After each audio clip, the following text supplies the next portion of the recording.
So yeah, guys, you know who this is. It's Morley. I'm not even gonna give the whole intro right now. I'm just reacting to this draft.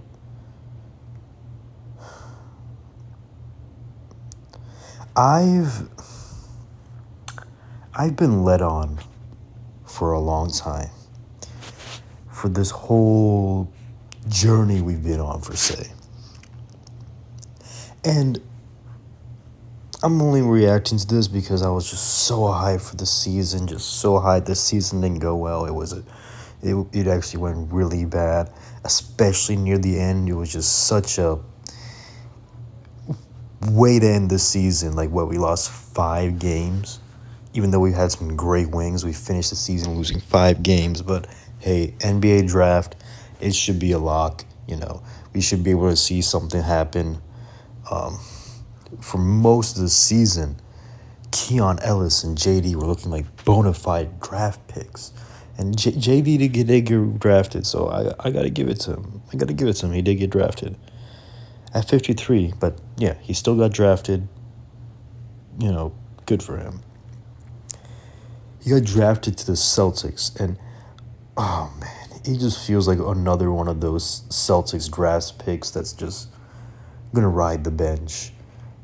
Like, that's really what it feels like, because they're already a contender.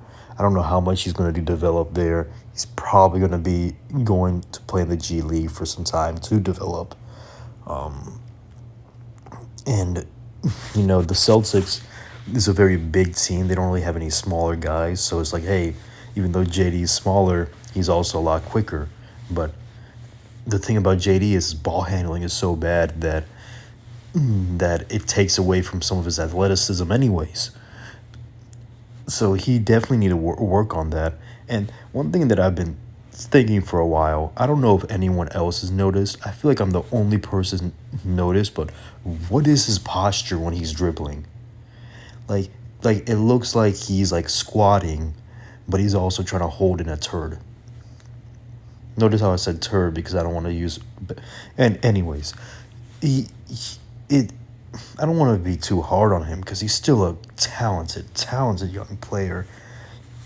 Even though he had a turnover issue, he's still a phenomenal passer. And I think a lot of those turnovers, it became a lot more apparent, especially in that Notre Dame game, where I was just like, okay, yeah, the offense just gets so stagnant that it's like JD will just. It looks like JD doesn't even try to pass it to people, especially in that game. I was like, it felt like he was just trying to just throw it off a defender because he knew he was getting trapped a lot. He knew his players weren't getting open and stuff, and it was just like he would throw it without even looking. But that's besides the point. I don't know what he's gonna do in Boston. Keon did not get drafted. I was so hyped for him to get drafted, man. I just put out a video. I've been falling off draft boards. I can barely even talk right now, man. And oh my goodness, man. Like, dude the thing is, I don't see why he didn't get drafted, but at the same time, I see why he doesn't get drafted. Because the thing is, why he should have gotten drafted for sure was he is a bona fide, not bona fide, but his game just translates so well to the modern NBA. I feel like his 3-point shooting was really starting to come on near the end of the season. It really was, and he's proven that he can be a good defender, a good guard defender. I think that will translate easily in the NBA.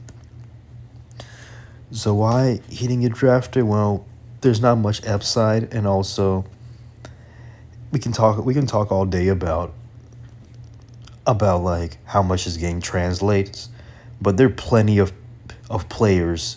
I feel like you could easily find 60 players, depending on who you're talking to or perspective wise, that is more talented and just more of an overall game than Ellis. Because this guy, he has no shot creation ability. He turns the ball over a lot. You can tell his handles aren't good. And a lot of times when he's just trying to dribble around people, trying to create something, his lack of creativity on the offensive end ends up having the ball get picked from him a lot. His driving ability, I think, is overrated. Well, not overrated. I mean, I guess compared to for Alabama fans, yeah. But he he is so like I feel he does have he does have good speed. He does have good speed, man.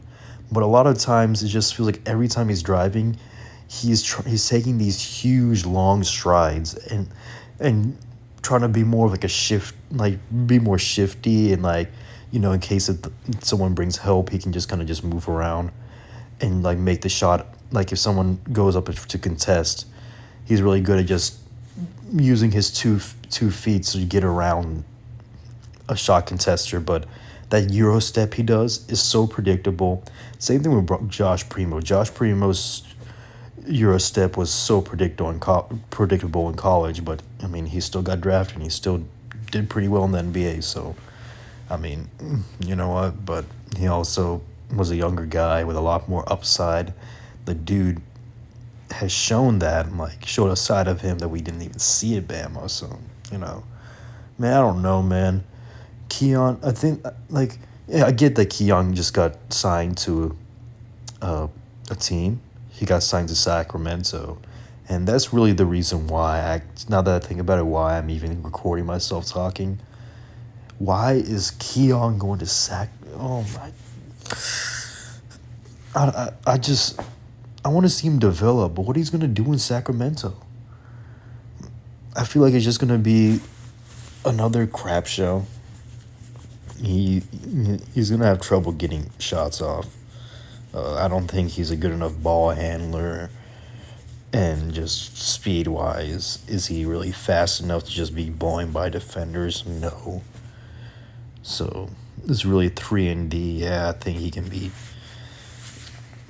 good in like getting like uh, pressures on guards and stuff and having good defense, but he's probably not even gonna start off playing for Sacramento. He signed a 2-way contract. He's probably gonna start off in the G League. So okay, this is reaction. I didn't want it to go over 5 minutes. It's 7.5. So I'm gonna let y'all leave. Appreciate y'all tuning in to my disappointment, but at the same time, I'm happy to at least see JD get drafted. So I'll say that. So have a good one. Peace, y'all.